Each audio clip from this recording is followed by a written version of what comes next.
Монологът е една актриса, която реши да играе народната съвест. До вчера глас чете чужди думи.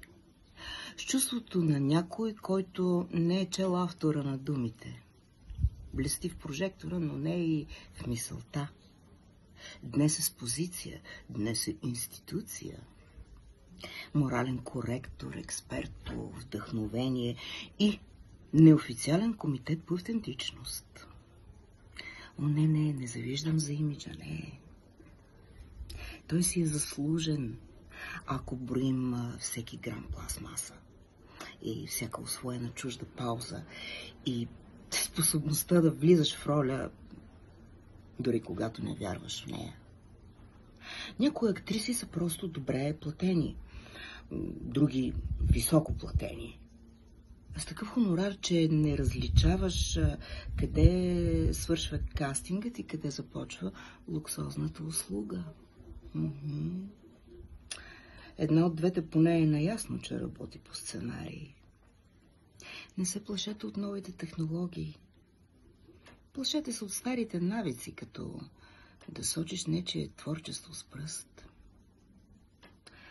А самата ти да си създадена само от чужди думи.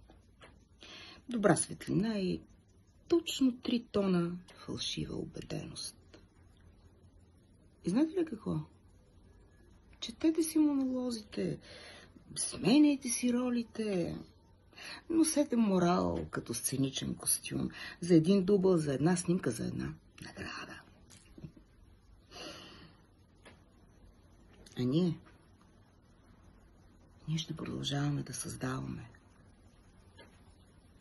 Без кастинг, без суфльор.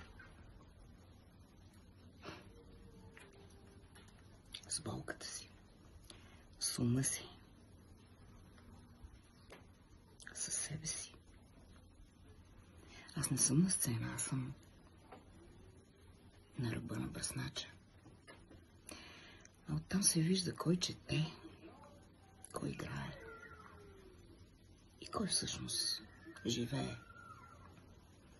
Кръста си нося, байрака забивам. На място, където не се играе, а се казва истината в пълен текст. Без роля.